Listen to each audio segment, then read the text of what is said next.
Welcome to another video. ఈ వీడియోలో మనము చూద్దాం కొన్ని స్ట్రాటజీస్. మార్కెట్లో ఏమేమి స్ట్రాటజీస్ మనం వాడచ్చు, డే ట్రేడింగ్ కోసం ఏ స్ట్రాటజీ మనకి అనుకూలంగా ఉంటుంది. అదే స్ట్రాటజీస్లో మనము మోస్ట్లీ డే ట్రేడింగ్ కోసము మనం వాడే స్ట్రాటజీస్ చెప్తున్నాను. నేను అన్ని స్ట్రాటజీస్ చెప్పట్లేదు. డే ట్రేడింగ్ కోసం మనము naked call buying in case of bullish scenario and in case of bearish scenario మనము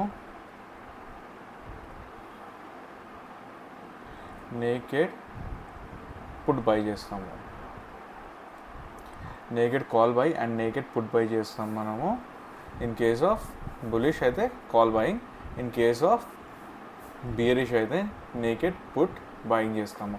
ఒకవేళ అప్పుడప్పుడు కొన్ని సినారీలో ఏమవుతుందంటే వోలటాలిటీ వేగా అనేది విక్స్ అనేది ఇండియా విక్స్ అనేది చాలా పెరిగిపోవడం వల్ల ప్రీమియమ్స్ అనేవి చాలా కాస్ట్ అయిపోతాయండి. ఆ టైంలో మనము స్ప్రెడ్ స్ట్రాటజీస్ వాడాల్సి వస్తుంది. అప్పుడు ఏం చేస్తామంటే మనము బుల్ కాల్ స్ప్రెడ్ తీసుకుంటాము అండ్ ఒకవేళ మార్కెట్ బియరిష్కి వెళ్తుంది అనుకుంటే మనము బియర్ పుట్ స్ప్రెడ్ తీసుకుంటాము.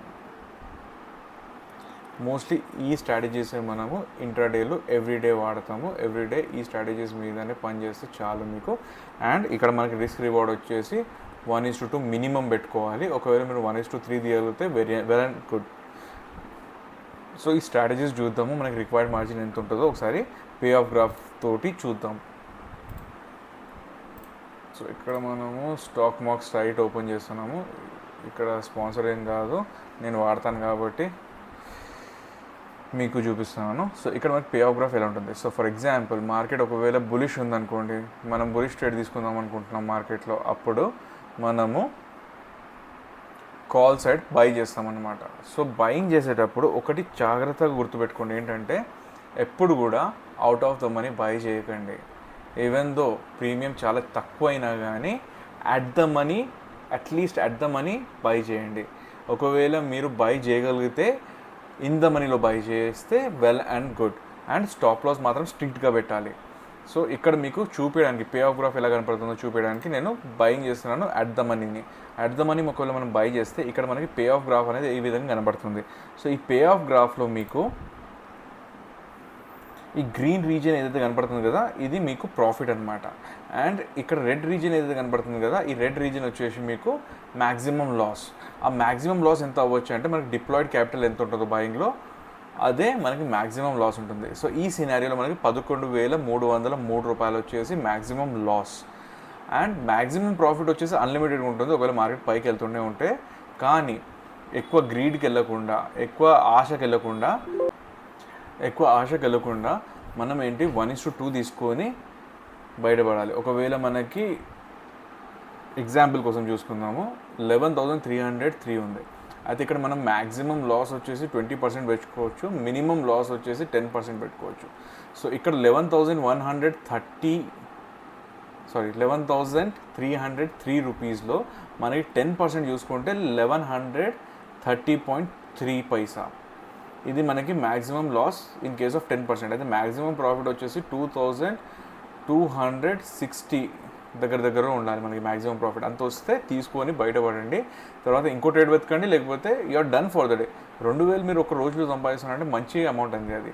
అండ్ ఆల్మోస్ట్ మీకు ఇది 2,000 వచ్చేసి ఒక హాఫ్ అన్ అవర్లో 1 అవర్లో రావచ్చు. ఒకవేళ మీ డైరెక్షన్లో మార్కెట్ మూవ్ అవుతాయి. అప్పుడప్పుడు 1 మినిట్ 2 మినిట్లో కూడా వస్తుంది ఒకవేళ మార్కెట్ మీ డైరెక్షన్లో మూవ్ అవుతాయి. కానీ స్టాప్ లాస్ మాత్రం పక్కా స్ట్రిక్ట్గా పెట్టాలి. స్టాప్ లాస్ హిట్ అయిపోయిన తర్వాత మార్కెట్ మీ డైరెక్షన్లో వెళ్ళొచ్చు, కానీ అప్పుడు రిగ్రెట్ అవ్వద్దు. స్టాప్ లాస్ ఇస్తే ఇవ్వండి, కానీ స్ట్రాటజీ మాత్రం మార్చొద్దు. అదే కనుక ఒకవేళ మీరు బియరిష్ సైడ్ తీసుకుంటారంటే మీరేం చేస్తారంటే పుట్ ఆప్షన్ని బై చేస్తాం మనము. పుట్ ఆప్షన్ని బై చేసేటప్పుడు పుట్ ఆప్షన్ వచ్చేసి పే ఆఫ్ గ్రాఫ్ ఈ విధంగా కనబడుతుంది మనకి. ఆ పే ఆఫ్ గ్రాఫ్లో ఈ గ్రీన్ ఏరియా ఏదైతే కనిపిస్తుంది కదా, ఇది మనకి ప్రాఫిట్. అంటే మార్కెట్ డౌన్ సైడ్ మూవ్ అయితే మనకి ప్రాఫిట్ వస్తుంది, అప్ సైడ్ మూవ్ అయితే లాస్ వస్తుంది. మ్యాక్సిమం లాస్ వచ్చేసి డిప్లాయిడ్ ప్రీమియం. ఇక్కడ కూడా సేమ్ కాన్సెప్టే, 1:2 రిస్క్ రివార్డ్ పెట్టుకోండి. అంటే 10% ఒకవేళ మీరు స్టాప్ లాస్ పెట్టుకుంటే 20% టార్గెట్ పెట్టుకోండి, 20% స్టాప్ లాస్ పెట్టుకుంటే 40% టార్గెట్ పెట్టుకొని బయటికి వెళ్ళండి. అండ్ ఇంకొకటి, ఇక్కడ మీకు కనిపించేది డాటెడ్ లైన్ ఉంది కదా, దీన్ని MTM అంటామండి. ఎంటీఎం అంటే మార్క్ టు మార్జిన్ అంటే ఎలా అయితే మీకు టైం గడుస్తుంటుందో థీటా వాల్యూ ఇక్కడ కనబడుతుంది. ఆ థీటా వాల్యూ వల్ల ఈ ఎంటీఎం వచ్చేసి మీకు ఫైనల్గా at the time of expiry due to theta decay ఈ ఎంటీఎం వచ్చేసి మీ పే ఆఫ్ గ్రాఫ్ లైన్ ఏదైతే ఉంది కదా ఈ లైన్కి ప్రైస్ లైన్కి టచ్ అయిపోతుంది. So that will be your loss. So బయింగ్లో ఎప్పుడైనా గుర్తుపెట్టుకోండి, ఎంత తొందరగా అయితే అంత తొందరగా ప్రాఫిట్ బుక్ చేయండి, ఎంత తొందరగా అయితే అంత తొందరగా లాస్ బుక్ చేసి బయటకు వెళ్ళండి. అంతేగాని సైలెంట్గా కూర్చోకూడదు బయింగ్లో. సెల్లింగ్లో మీరు కూర్చోవచ్చు కానీ బయింగ్లో ఎప్పుడు కూర్చోవద్దు. ప్రాఫిట్ వచ్చిందా తీసుకోండి, లాస్ వచ్చిందా బుక్ చేసేయండి. ఇంకొక ఛాన్స్ ఎప్పుడైనా మళ్ళీ దొరుకుతుంది మనకి. సో ఇవి అండి బయింగ్.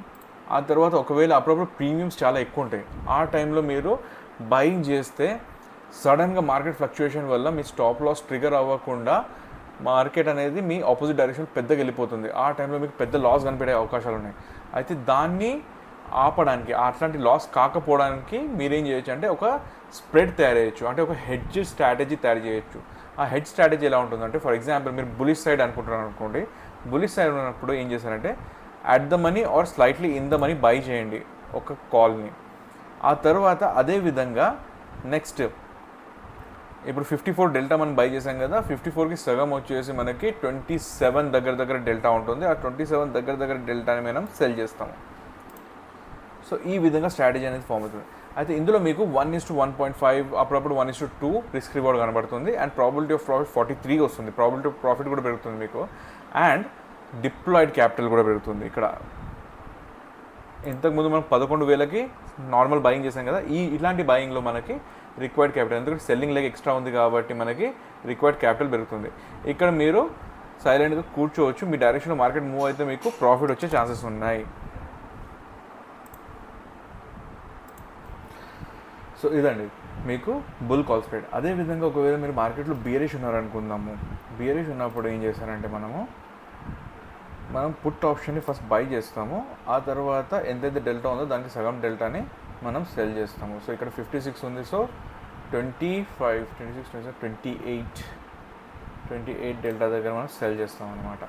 సో ఇక్కడ కూడా మీకు 1:1.5 రిస్క్ రివార్డ్ వస్తుంది.